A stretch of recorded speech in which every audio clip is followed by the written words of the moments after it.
clicked on this video, you probably know who Alex Hormozi is, but just in case you don't, a couple of years ago, he sold his company Gym Launch in a $46.2 million acquisition. And now he's actively growing and scaling a portfolio of companies that collectively generate over $200 million every year. And while Alex is a genius when it comes to business, a lot of people don't recognize him for where his true genius lies, and that's creating content. Specifically on LinkedIn, where he's grown his audience to over 500,000 followers. He gets 10% of his total traffic, as well as a decent portion of his highest quality talent. So in this video, we're gonna find out exactly what Alex Hormozi says about LinkedIn and how he's using it to grow his businesses and hire A players so you can scale your own business. Let's break down how much money this platform actually makes. And I think it will surprise you. And I have changed my view on LinkedIn. Who's on LinkedIn? Now, this one may surprise you.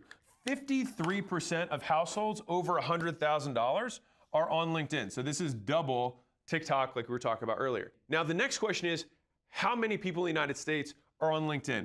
And this one was kind of surprising to me. It was 30%. So I actually thought it'd be way lower than that because I figured no one uses LinkedIn. But it turns out a lot of people use LinkedIn, just not as much as you'd think in terms of per day. And so the average amount of time spent on LinkedIn per day per LinkedIn users is about 7 minutes. So way lower than a lot of the other platforms. Okay, so this first clip might not sound like a great case for LinkedIn, but in a minute, Alex will explain the upsides. Only 30% of people in the US doesn't sound like a lot, though it is higher than expected. And only 7 minutes per day compared to a platform like TikTok or Instagram, where I'm pretty sure that number is closer to an hour, if not higher than that, doesn't sound like a lot either. So you might be thinking that it's not worth it to be on the platform, but I'd actually disagree with that sentiment and not push you that way, because those people that are spending the 7 minutes and often a little bit longer on LinkedIn are entrepreneurs, CEOs, founders, high-level execs at these companies that are often making the buying decisions for whatever product you're selling. So for example, I run an agency. I sell into founders, CEOs, heads of marketing, CMOs, those types of people. Sure, they're on Instagram and TikTok and Twitter and they're scrolling those platforms, but on LinkedIn specifically, they're in a frame of mind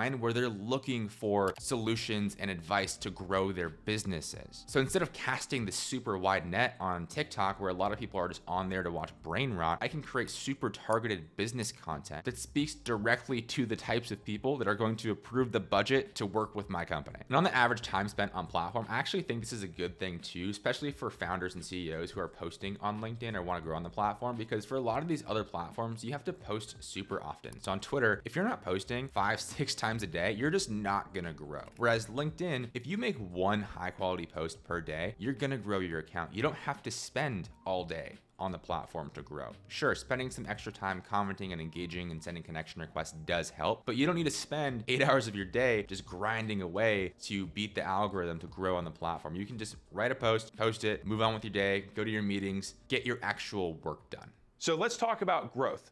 So growth for me and growth for you should probably be incredibly important, because if the point of advertising is to let people know about your stuff, you want platforms that let way more people than already know about you know about your stuff. And so I give LinkedIn a medium to high, and I'll explain why. So LinkedIn is super shareable and very connection driven. And so the part that I would say is high about it is that there's a lot of people who share on LinkedIn. It's very common to share stuff. It's kind of like a sharing culture.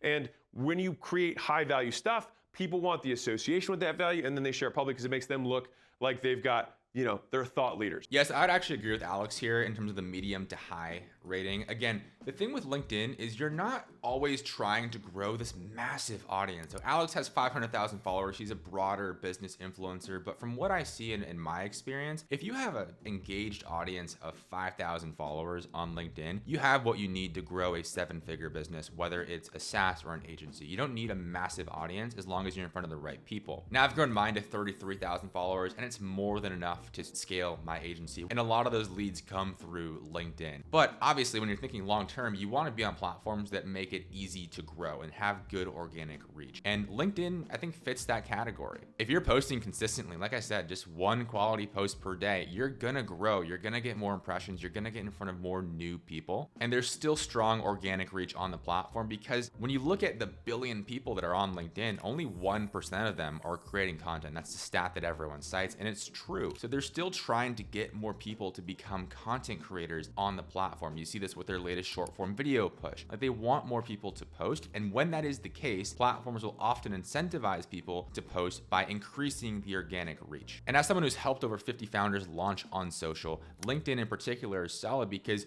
you have that organic reach, and like we talked about a few seconds ago, you're also getting in front of the right people. So it kind of hits the middle of that Venn diagram that's really important, where you have organic reach, you can grow on the platform, and you're also getting in front of decision makers. Whereas on TikTok, you have super strong organic reach and you can get in front of decision makers, but it's less targeted. Same thing with Instagram. You have the opportunity for a reel to really pop and go viral and hit like 10 million people. Now look, just to be clear, I would not be complaining if an Instagram reel of mine hit 10 million views. I don't think anyone would, but just more broadly speaking, LinkedIn is a great platform because you have that organic reach and you can get in front of the right people. Now, one other thing to call out here, like Alex said, LinkedIn is very connection based, which is great, but can kind of hurt you early on if you don't have a network built already. So if you're posting and no one's engaging on your content, it's going to be very difficult for that initial content to get served to anyone else. Whereas Instagram, you post an Instagram reel and it kind of automatically serves your content to new people to test it out. LinkedIn doesn't quite do that. So you can run into this cold start problem. As a quick tip here, the way I'd solve for this is just go spend 20, 30 minutes per day actively engaging with other people. Send them connection requests, engage on their content. Don't just spam this, but find relevant accounts of those decision makers you're trying to get in front of and leave a thoughtful comment on their post or send them a connection request, especially if they have mutual connections to you once you start to build up an audience. So just some free game for you right there. So let's talk about depth real quick. Because there's no average view duration, we have no real stats on that. So let's get on to the drum roll of conversion. Now, LinkedIn, so think about like, you know, TikTok is like a bomb or like a sprinkler, right? LinkedIn is like you've got a hose with a laser pointer on it and you can shoot whoever you want with it, all right? And so the conversion ability on LinkedIn is extremely high. And before I move on to results, I want to give you a little hack here for the growth. One of the biggest growth methods right now on LinkedIn is getting large accounts to comment on your stuff. And so if a large account comments on your thing, it gets shown to all of their following. And so you want to do whatever you can to attract those bigger accounts. And I'll tell you an easy hack for this. Write about them.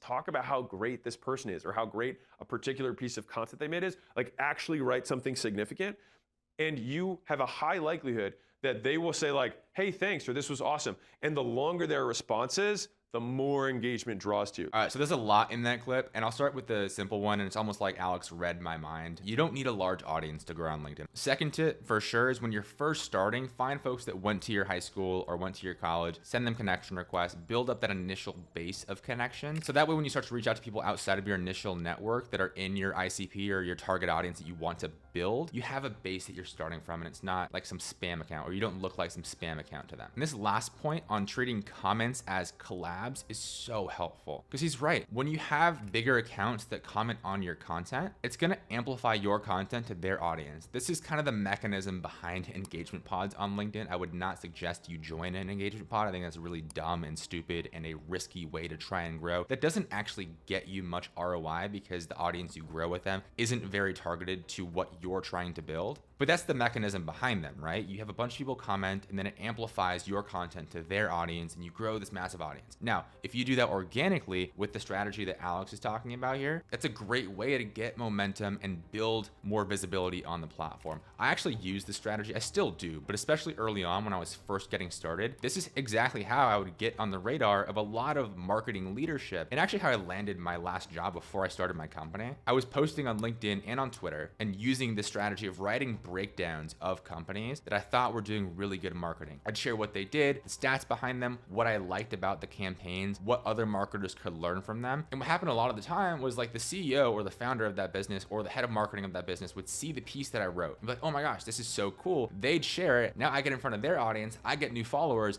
And also the under discussed benefit here is now I have a one-to-one relationship with all these people in leadership positions at companies. So whether I'm trying to look for a job or get clients audience, that's super valuable. And on the outbound stuff that Alex mentioned, I haven't done much outbound because a lot of my business has been driven inbound through content, but in the small amount of experience that I have with it, LinkedIn is cracked when you have a content presence and you start doing outbound. Why? Because when you send someone a DM, they see that you're active, they see that you're posting, they see that you have a following, that you're a thought leader in your space, so they're more likely to respond. They already know and trust you versus if your profile is blank or you have like 17 followers, you send someone an in-mail message and they just immediately discard it because it looks like spam. So by building up your content presence on LinkedIn, it makes the effectiveness of your outbound motion way higher. And same thing goes with paid media, right? If you're running paid ads, I know Alex said they're kind of suspect on LinkedIn, they can work. And one thing that helps them work better is when you have a content presence on LinkedIn, you can actually take high performing posts and boost them as thought leader ads. And those tend to do really well right now. And even for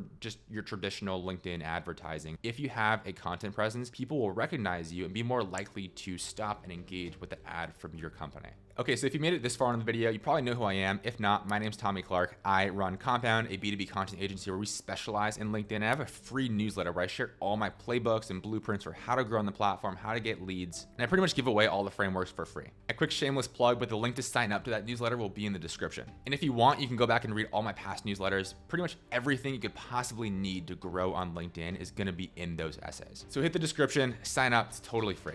So I see content in three buckets. On one extreme, you've got entertainment, which is the entire point of entertainment, just to define the term, is to get people to watch. The only point of the entertainment is to just get people to consume it. That's it. On the other side, you have education, where the point of education is to get someone to change what they do. And lastly, you have edutainment, which has the point of both trying to teach and entertaining at the same time. And to be clear, it's less that you make entertaining content or that you make educational content.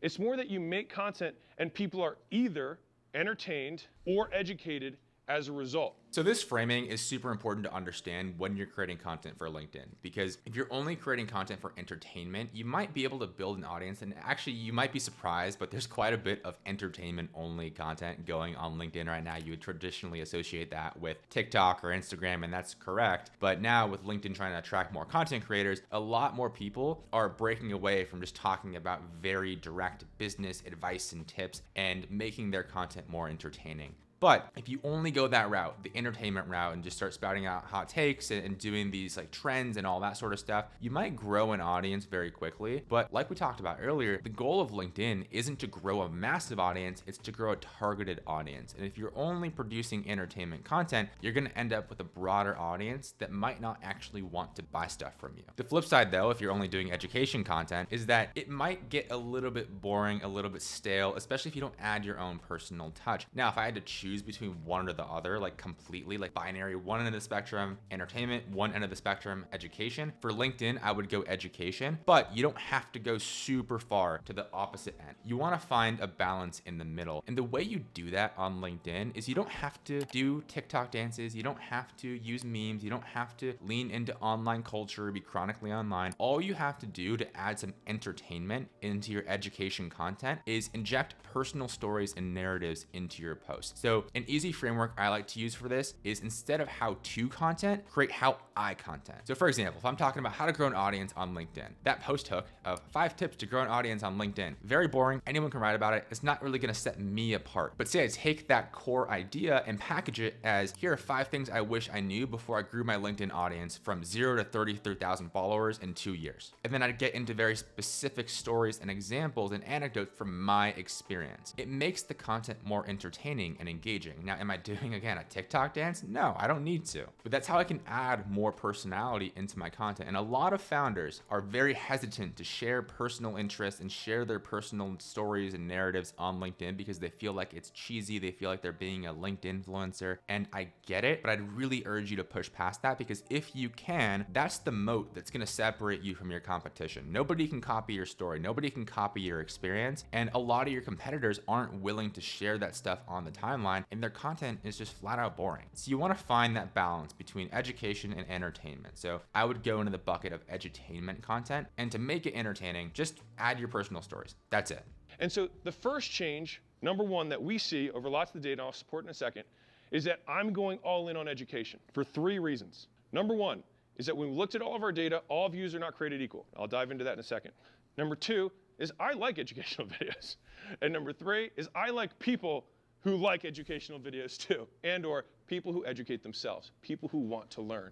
Now, honestly, Alex has a point here. Like I was saying just a few seconds ago, entertainment doesn't really convert as well into buyers as education content or edutainment content. If you're watching this, you're a founder, CEO, or an executive at a business, whether it be a software company, an agency, whatever. And your goal is to bring in revenue. You want to make money. You're trying to get customers, not clout. And if that's the case, content that genuinely adds value, I know it's like a fluffy phrase at this point, but adds value to your target audience, positions you as a go-to resource for them. And when they need a product in your category, you're going to be the first person or company they come to. And like Alex said, all views are not created equal, and he likes the people that like to educate themselves. I would agree. You would probably agree if you're an exec or a founder. And a lot of those people that are on LinkedIn are business owners who want to educate themselves. They're trying to grow their businesses. So if you can help them do that, and again, you can package it in a more entertaining way with your personal stories and add your personality to it. But generally, you want to be educating, right? That's what's going to build trust. Now let's talk about the 6th one that I'm going all in on. Assume more to assume nothing.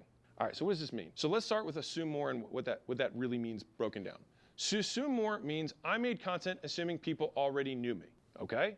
So here's an example. The Alex Hormozi Guide to Haters. I might be like, if I don't know who Alex Hormozi is, or I've never seen that face before, why do I care? The Alex Hormozi diet. Everyone knows me. No, they're like, who is this guy, right? And here's why this matters. If you want your content to bring people who don't know you, which is why many of you guys make content, then you can't assume they do. And look, I know Alex is talking about YouTube here, but the same thing applies on LinkedIn. You can't assume when you're posting content. I see founders make this mistake all the time. They'll post something like, oh, last week I talked about X, Y, Z, so today I'm going to talk about this. And here's the thing. If your content does well, your content performs well, gets picked up by the algorithm, it's going to get in front of new people. So if you're doing your job right, or your marketing team is doing your job right, your agency is doing their job right, your content is going to reach people that have never heard of you before. So you want to give those new people a reason to trust you. And this is where including social proof in all your content, or as much of your content as possible, is super important. So you'll notice in a lot of my content, I talk about how I've helped over 50 SaaS founders launch and scale a LinkedIn presence, or I've scaled my agency to 7 figures with content. I don't say that in every single post for the sake of bragging. Like, candidly, I would love to say it less because it kind of can feel a little bit like cheesy to me at times, but it works because if someone new has seen my content, why should they trust my opinion on how to use content to grow their business? And you'll notice if you watch a lot of Alex's videos or see his content, he'll talk a lot about how he scaled Gym Launch and sold it for $46.2 million, or how acquisition.com manages a portfolio of companies that does over $200 million